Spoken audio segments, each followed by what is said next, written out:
ETF index mutual funds నేర్చుకుని stock మార్కెట్లో రాణించాలనుకుంటున్నారా? వెంటనే ఈ నెంబర్కి కాల్ చేయండి.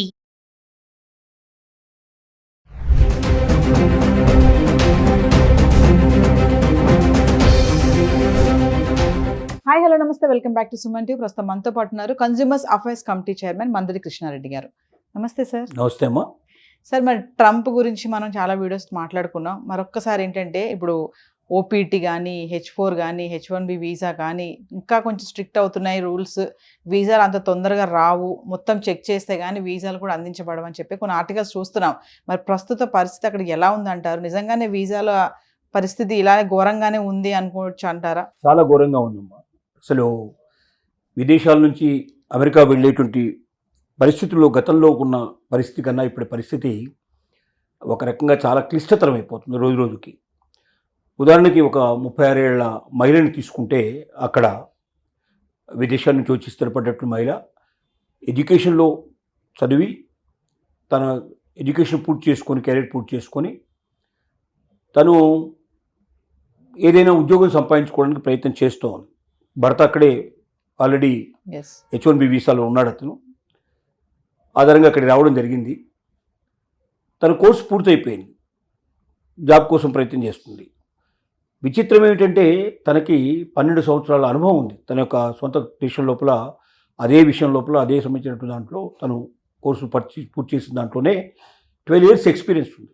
అంత ఎక్స్పీరియన్స్ ఉండి ఇంకా హైయర్ ఎడ్యుకేషన్ చేసినప్పుడు ఖచ్చితంగా జాబ్స్ దొరికి తీరాలి. కానీ అలాంటి స్త్రీకే అక్కడ జాబ్ లేక ఇప్పుడు 90 days ఓపీటీ ఏదైతే ఉందో, మనం ఆప్షనల్ ప్రాక్టికల్ ట్రైనింగ్ ఏదైతే ఉందో ఆ టైం లోపల ఓపీటీ టైం 3 నెలలు టైం ఇస్తారు. ఈ 3 నెలల్లో ఏదైనా ట్రైనింగ్ అయినా చేయొచ్చు, ఏదైనా జాబ్లో అయినా జాయిన్ కావచ్చు. జాబ్లో జాయిన్ అయితే మళ్ళీ వీసా ఎక్స్టెన్షన్ ఆటోమేటిక్గా ఆ కంపెనీ చేస్తుంది కాబట్టి ఇబ్బంది లేదు. కానీ 3 నెలలు ఎంత స్ట్రగుల్ చేసినా ఉద్యోగం దొరకలేదు. ఎన్నో వందల కంపెనీలు ఆవిడ వెళ్ళి రావడం జరిగింది. బట్ ఎక్కడి నుంచి కూడా తనకి అవకాశం దొరకలేదు. ఇప్పుడు తన ముందున్న ఆప్షన్స్ 2. ఒకటి, తను ఫర్దర్ స్టడీ ఇంకా ఏదైనా కోర్సుకు అప్లై చేసి మళ్ళీ ఆ యూనివర్సిటీ నుంచి తెచ్చుకొని వీసాని ఎక్స్టెండ్ చేసుకోవాల్సిన పరిస్థితి ఉంది. లేదంటే భర్త ఆల్రెడీ అక్కడ H1B వీసాలో ఉన్నాడు కాబట్టి H4 వీసాకి తన డిపెండెంట్ వీసా కింద అప్లై అయినా చేసుకోవాలి. ఈ 2 ఆప్షన్స్ కానీ కుట్లేదు. అంటే తను స్వతంత్రంగా నిలబడడానికి అవకాశం కోసం ప్రయత్నం చేసి కూడా అక్కడ 3 సంవత్సరాలు ఒక కోర్సు పూర్తి చేసి కూడా మళ్ళీ 3 నెలల టైం లోపల తను ఏమీ సాధించుకోలేని పరిస్థితి ఏర్పడి నిరాశగా నిస్పృహలో మళ్ళీ హైయర్ స్టడీ అంటే మళ్ళీ ఖర్చు పెరుగుతుంది విపరీతంగా. తర్వాత ఎంతకాలం మరి డిపెండ్ అవుతుంది, తప్పనిసరిగా భర్త ఆధారంలో ఉండాల్సిన పరిస్థితి ఏర్పడుతుంది. కాబట్టి అలాంటి స్త్రీలకే, అలాంటి వాళ్ళకే అక్కడ అవకాశాలు లేవు. అంటే కొత్తగా వెళ్ళిన వాడికి ఇంకా ఛాన్సెస్ చాలా తక్కువ. 12 years ఎక్స్పీరియన్స్ ఉన్న వాడికే ఉద్యోగం దొరికే పరిస్థితి లేదంటే ఫ్రెష్గా ఒక గ్రాడ్యుయేషన్ చేసి లేదా ఓ పోస్ట్ గ్రాడ్యుయేషన్ చేసి ఉద్యోగం కావాలనుకుంటే దొరికే పరిస్థితులు లేవు. దీనికి తోడుగా వీసా దాంట్లో ఏం చెప్తున్నారంటే అన్ని రకాల చెకింగ్స్ పూర్తయితే తప్ప వీసా ఇవ్వడానికి వీలు పడదు. అన్ని రకాల చెకింగ్స్ అంటే మనం ఇంతకుముందు అనుకున్నాం, వాళ్ళ సోషల్ మీడియాను కూడా పూర్తిగా కంప్లీట్గా చెక్ చేస్తారు. ఎప్పుడైనా ఏదైనా భారతదేశం అంటే అమెరికాకు వ్యతిరేకంగా ఉన్న ఏ దేశాన్నైనా సపోర్ట్ చేసే ప్రయత్నం చేశారా, లేక అమెరికాలో జరుగుతున్న అమెరికా యొక్క అధికారం మీద, అమెరికా ప్రభుత్వం మీద ఏదైనా కామెంట్స్ వీళ్ళు చేశారా, లేకపోతే ఎవరైనా చేసిన కామెంట్స్ను వీళ్ళు ఇంతవరకు పాస్ చేసినా కూడా, అంటే లైక్ చేసినా లేకపోతే ఫార్వర్డ్ చేసినా ఏది చేసినా అది తప్పనిసరిగా అమెరికాకు వ్యతిరేకంగా ప్రవర్తిస్తున్నట్టుగా వస్తుంది. అంటే ఇప్పుడు అది కాక దీని యొక్క ఇతర దేశాలు, వీళ్ళు సమర్థిస్తున్న దేశాలు ఏవైనా ఉన్నాయా? ఇప్పుడు ఇజ్రాయెల్ ఉంది, వాళ్ళు పాలస్తీనియన్స్ మీద యుద్ధం చేస్తున్నారు. ఆ ఇజ్రాయెల్కి వ్యతిరేకంగా వీళ్ళు ఏదైనా పోస్ట్ పెట్టినా కూడా, అంటే అమెరికాను కానీ అమెరికాకు సమర్థిస్తున్న దేశాలకు వ్యతిరేకంగా కానీ ఉన్నట్టయితే అది అమెరికాకు వ్యతిరేకంగా ఉన్నట్టయినే భావిస్తామని చెప్తున్నారు. ఆ మొత్తం సోషల్ మీడియా లోపల అప్పటిదాకా ఏం జరిగింది, వాళ్ళ ఈమెయిల్ ఏంటి, వాళ్ళ వాట్సాప్ స్టేటస్ ఏంటి, వాళ్ళ మొత్తం ఇంకేదైనా సమాచారం ఇచ్చారా, ఎవరితోటినా మాట్లాడారా, వాట్సాప్ ఇంకే ఉన్నాయో ఇప్పుడు సోషల్ మీడియాలో ఎన్ని అయితే ఉన్నాయో అన్నిటినీ చెక్ చేస్తారు.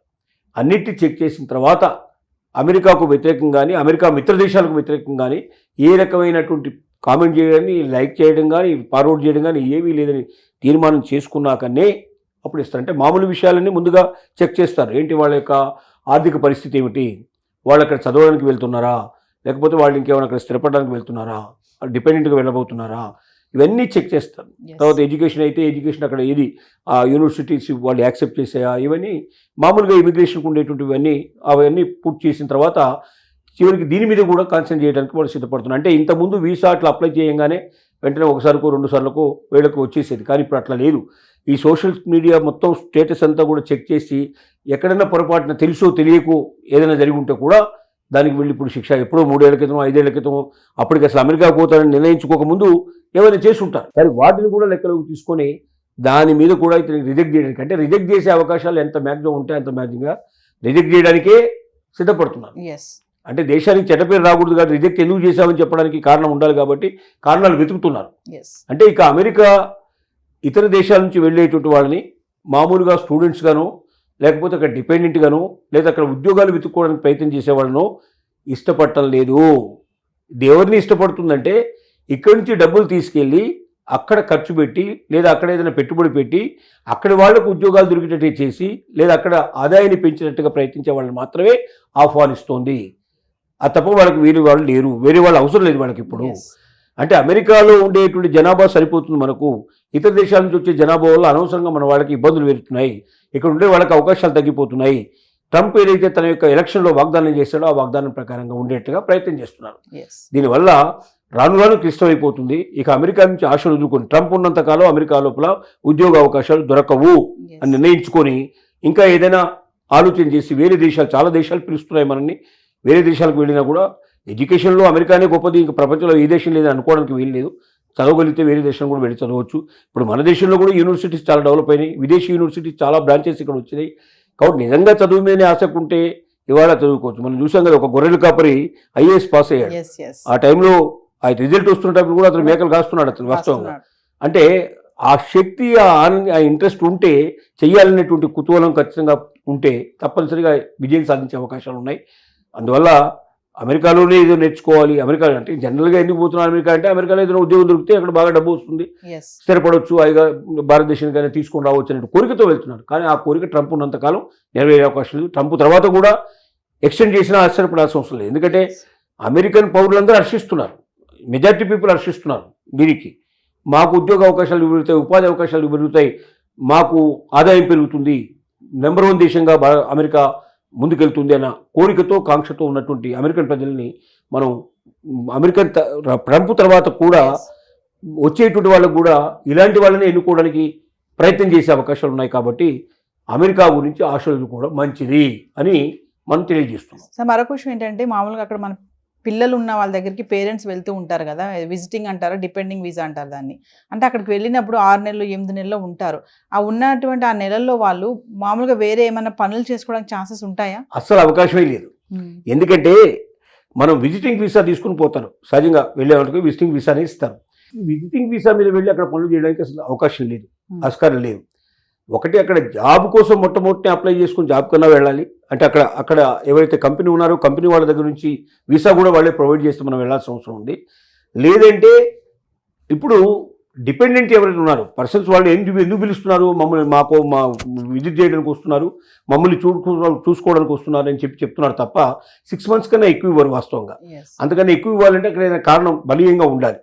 ఒక హెల్త్ బాగాలేకపోతే, అక్కడ ఉన్న వాళ్ళు హెల్త్ బాగాలేకపోతే వీళ్ళు సాయం చేసేందుకు వెళ్తున్నాను, ఇంకోనో రకంగా వీసా ఇవ్వడానికి, వీసాని ఎక్స్టెండ్ చేయడానికి అవకాశం కల్పించాలి. అంటే వీసా 10 ఏళ్లకు ఉండొచ్చు, 25 ఏళ్లకు ఉండొచ్చు, మనకు 10 ఏళ్ళకి 20 ఏళ్ళకి కూడా పొందినట్టు వాళ్ళు ఉన్నారు. కానీ 6 months అనేటువంటి ఒక బేసిక్ ఉంది. 6 months దాటి బిహైండ్ అంటే మళ్ళీ దానికి అప్లై చేసుకోవాలి, దానికి కారణాలు చూపించాలి. అవన్నీ కూడా వాళ్ళు యాక్సెప్ట్ చేస్తే కానీ ఇస్తారు, లేకపోతే ఇవ్వరు. సో ప్రెజెంట్ సార్, ఇప్పుడు వెళ్ళాలనుకున్న వాళ్ళకే కానీ అక్కడ ఉన్న వాళ్ళకే కానీ మీరేమైనా చెప్తారా? అంటే అబ్రాడ్ ఎడ్యుకేషన్ కోసం వెళ్ళాలని, ఇంకా ఇంత సిచ్యువేషన్ ఉన్నా కూడా చాలా మంది ఇంకా వెళ్ళాలి అక్కడ చదువుకోవాలని అనుకుంటా ఉంటారు. పేరెంట్స్ కూడా కొంచెం అవగాహన లేకుండానే పంపిస్తున్నారు. మనం చెప్పేది అదే, వీలైనంత వరకు అమెరికా ఆలోచన మానుకోండి. అమెరికాలో ఇక భవిష్యత్తు ఉండడం చాలా కష్టం. ట్రంప్ తర్వాత కూడా వచ్చే వాళ్ళు కూడా ఇదే పాలసీలు అనుసరించాల్సిన పరిస్థితులు ఏర్పడతాయి. కాబట్టి అమెరికా కళను మానుకొని భారతదేశంలోనే వాటిని సాకారం చేసుకోవడం ఎట్లా అని ఆలోచించడం కానీ, లేదా ఇంకేదైనా దేశానికి వెళ్ళి రావడం కానీ ఆలోచన పెట్టుకుంటే మంచిది. Yes. Thank you, sir.